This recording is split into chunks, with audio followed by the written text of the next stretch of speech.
What's going on, guys? Welcome back to the channel. Thank you so much for joining me today on this beautiful day. I hope everyone is healthy and well today. And to all my new supporters stopping by, thank you so much for joining us today. I hope everyone enjoys this video. Today, we are back reacting to first time you realized America really messed you up. Let's go ahead and check this video out. I guess listening to my fellow Americans talk about their point of views and how the country we grew up in manipulated us, changed our viewpoints, our thoughts. Yes, they didn't teach us enough as well. Set us out here blindsided. Let's jump right into this. Everybody feel free to follow the Twitch and check out all my other channels down below in the description. One time that made you realize that if you're an American currently living abroad, what is one time that made you realize that America really messed you up? I have so many of these. So I currently live in London with my now husband, and when we were dating and I would come visit him because we were doing the whole long distance thing, every time I would come, I would lose at least 5 pounds. Without a doubt, it happened every single time. And I truly think it's just because the food over here is required to be better for you, because I was not watching what I ate. We would eat desserts all the time. We were doing the touristy things, so we eat out a lot. And on top of that, I don't exercise when I'm over here, and I also am not walking around because I use my wheelchair. So yeah, it's literally just because there's better food laws here in the United Kingdom instead of in the United States. So there you go. That's my story. That's beautiful. I haven't worked out for a month. Well, not recently, but before. I haven't worked out for a month before. Just to see okay, were the studies behind it true? Basically, if I stayed up and ate healthy meals, small, nice, condensed meals, maybe 4 or 5 a day, and I put on more muscle mass, and I felt stronger. I still felt healthy. I was getting bigger still, still putting on the weight to this day. And it works. It's eating. It's the food. All that working out stuff don't mean nothing. I finally understand. I finally get it. So we live in Ireland, and our oldest is in senior infants, which is the equivalent of the second half of kindergarten. She did kindergarten back in the States. And she came home from school one day, and she said, "Mommy, we had a drill today." And I went, "Oh, active." She's smart. She made her kid retake the kindergarten because the one in the States probably didn't offer what this country did for the kindergartners. Kindergartners probably excel in this country you at, huh? That's why you did that to her? Oldest is in senior infants, which is the equivalent of the second half of kindergarten. She Instead of in the United States. Oldest is in senior infants, which is the equivalent of My story. So we live in Ireland, and our oldest is in senior infants, which is the equivalent of the second half of kindergarten. She did kindergarten back in the States. And she came home from school one day. Okay, never mind. Excuse me. She said, "Mommy, we had a drill today." And I went, "Oh, active shooter drill? No. Bomb threat? No. Mommy, it was a fire drill." Well, oh, okay. I mean, back home, she had active shooter drills every month in kindergarten. We get these phone calls, and it'd say, "Oh, in accordance with Florida law, blah, blah, blah, everything's gone back to normal." And I'm just sitting there thinking of my kid hiding in a bathroom with 30 other kindergartners and her poor teacher trying to keep all these kids quiet. I'm like, that's not normal here. That's something we got used to because that's what America is. It's just one big active shooter drill. Hey y'all, I am an American expat currently living in Kuwait. It is one of the countries in the Middle East region. Living here, I had to overcome a lot of trauma from my home country. As you can see, I am black. And being black in America, you're usually followed around stores to make sure you're not stealing. No one offers you help. No one offers you guidance. They just try to make sure you're not stealing because clearly that's what all black people do. I'm sorry. I know it's a crazy stereotype, but I'm not gonna lie. I've had some black coworkers that love their job too much, and if they see a Caucasian person look like they are stealing, it's on their ass.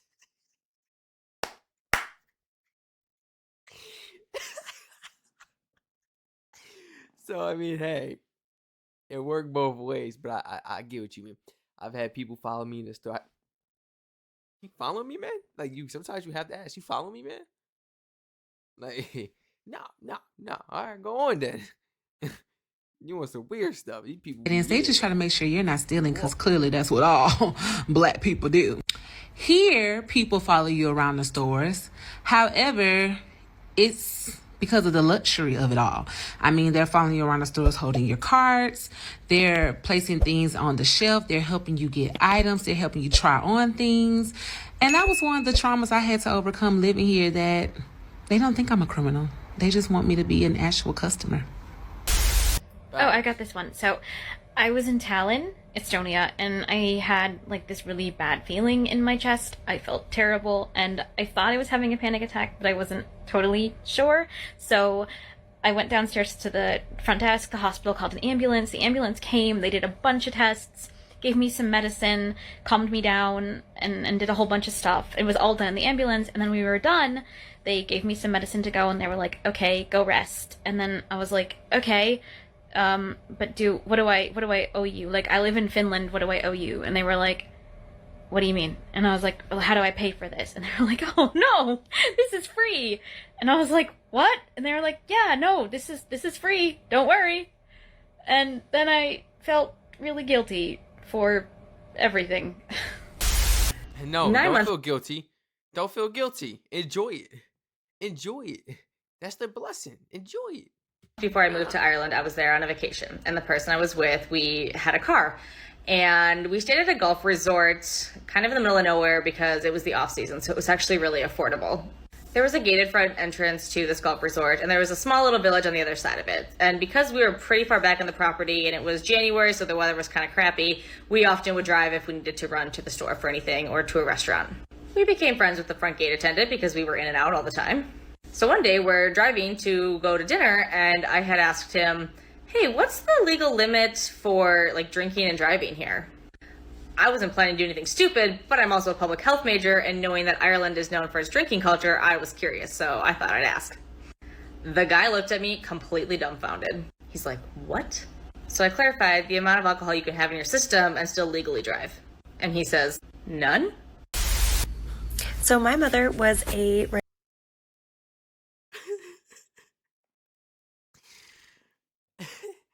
Yeah, I'm thinking about it, and it really does like blow my mind how it's like, well, if we're under the percent, you could go. You're off the hook. You got it in your system. Or you're intoxicated, but you're not intoxicated enough for us to get you. You know, really? You go out Australia, places like that, they doing breathalyzer tests, just random traffic stops. Everybody breathalyzer test, 7 a.m. Yeah. Like, and you have to. You can't argue. That's the policy. That's the procedures. It's different everywhere you go, for real. And he says, none? None? I know. So my mother was a registered nurse. She was working at 2 separate hospitals. Both of those positions were full-time. She was diagnosed with stage 4 breast cancer. She had 3 children and had to work those 2 full-time jobs for several years because she needed the health benefits, because she couldn't afford her chemotherapy. So while she was going through chemo, radiation, all kinds of other treatments, because her cancer was pretty advanced and there were still some clinical trials for things. So while she's going through all of that, she still had to work about 72 hours each week. We moved to Canada shortly after she passed away, and after my father was left with over $50,000 of medical bills, and moved to Canada. Everything's free. Healthcare, just free. They just give it to you to live. Okay, so I live in England now, but I do this thing What where... about that $50,000 deficit, though? You got to pay that off, though, or no? Because what, you crossed the border? So that mean you could just run from? Can you? I mean, I'm not in debt. I would never just but doesn't it work that way? If you go to another country, that debt, they can't chase you down. They can't hawk you down for it. Unless you got to stay in that country or go to another one. They cannot hawk you down. I don't know if it's like that everywhere. Every time I enter a building, I analyze okay, if someone comes in with a gun, where can I hide? Where can I run? What are my emergency exits? What are my chances of getting shot? So I think, okay, if he enters through this door, I'm probably gonna get shot. If he enters through that door, I probably won't get shot because of the angle. And I try to like, work it out all in my head. And so one time I was on a date with this guy and we were at a bar and I was kind of like looking around like, okay, like maybe I can hide here, maybe I can hide here, just kind of like analyzing the area. Yeah, and he's like, why are you looking around? Like, you look crazy. You're drawing attention to us. Like, what the hell's wrong with you, kinda? And I was gonna say, oh, I'm just looking for an emergency exit or place to hide in case someone comes in with a gun. And then I realized gun crime isn't really a thing here. So yeah. You know how relieved I would feel to just be able to like get up every day and to just walk around and not have to worry about, oh, is that person carrying? Oh, what that person got? You never know somebody's intentions. Nowadays, people are scared to stand up for themselves in public, against bullies because they feel like they gonna get shot. Game over, just like that. You defend yourself one time. Look, now he got shot. That's crazy. Nobody should ever be scared like that, man. These people out here some toilet paper. They ain't really, man. Stop letting these people fool you with these weapons. They still be soft with the weapon. The real ones know you don't need no weapon. Hey, the real ones know you do not need no weapon. God put us on this earth with what? With what?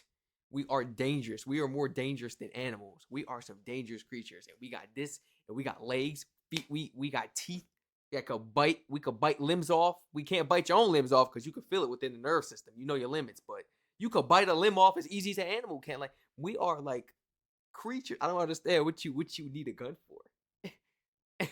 You know what I'm saying? Oh my gosh, such a great question. I have so many.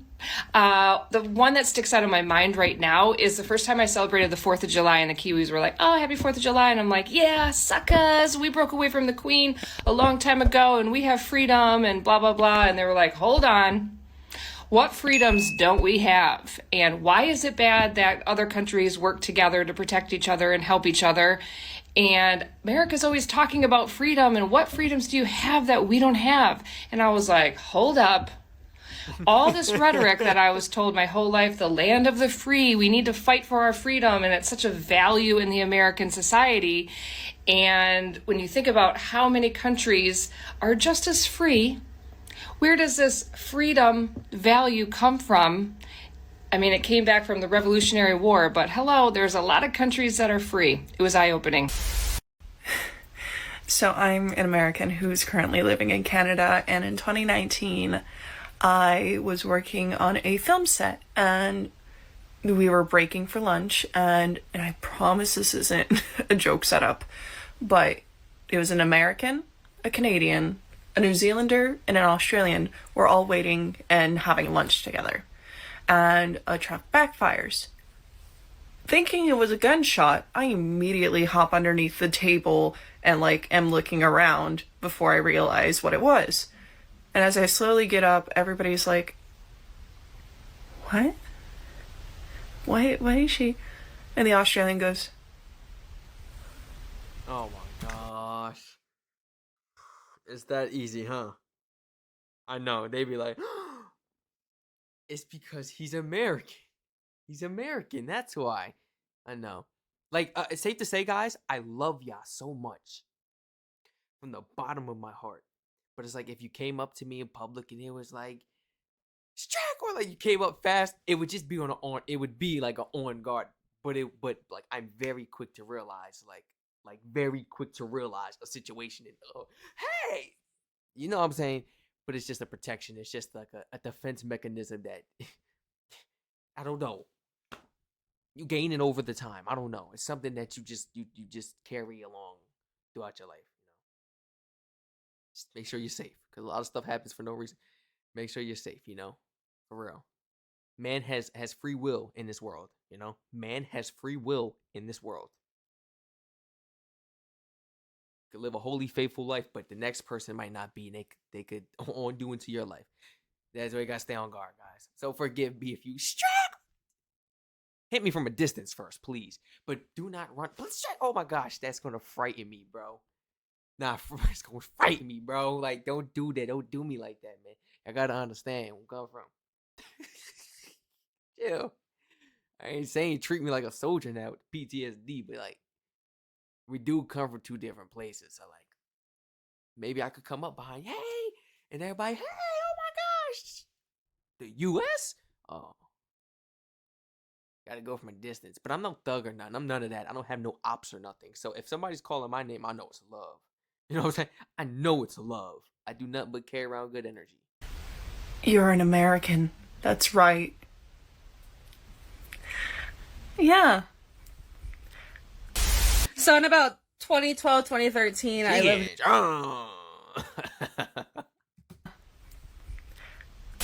So in about 2012, 2013, I lived in the Netherlands and I was learning Dutch. So when I watched the news with the Dutch subtitles,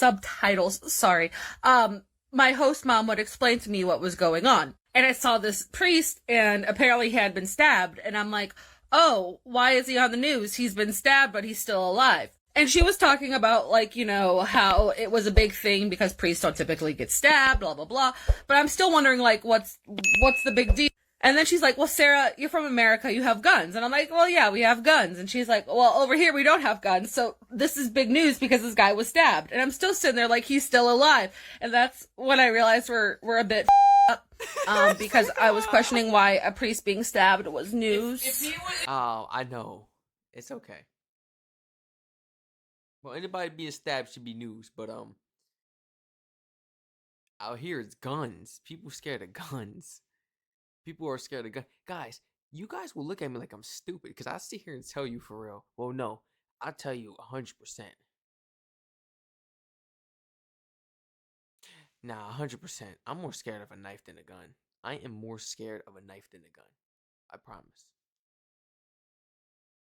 You gotta let it sink in a little bit. Just think about it. Just think about it. It's scarier. It's scarier dealing with a knife than a gun. Yeah. A knife is something different. Like a knife is something different. If he was dead, that's nah. dead, how would he be on the news? I wasn't drunk at the time, but good point. Okay, so I came up to Ontario a few years ago for school after already getting my bachelor's in the States. And me and my office mate were sitting there going through our bills because they had just come out and our research fellowships are being applied. And I was like, oh, look, like, wow, this is like really cheap.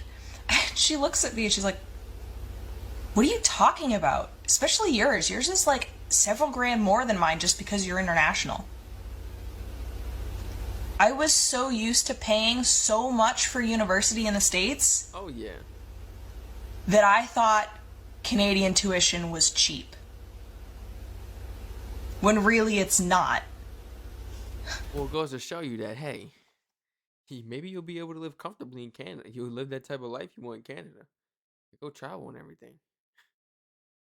If you're able to hold that down, hey, Canada's a good fit for you. You be so, yeah. Thanks, America.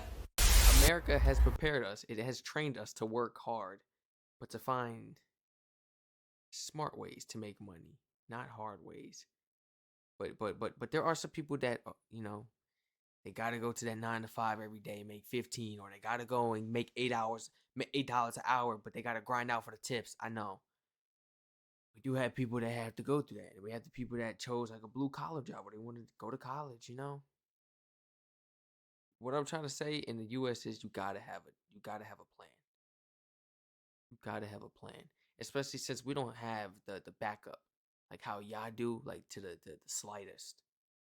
So you gotta be prepared. You gotta be ready for everything. You gotta be ready. I feel like, you know, there's perks to it. Maybe it'll raise us. I mean, there's just flaws to it, but I feel like it raises us a little tougher, a little more like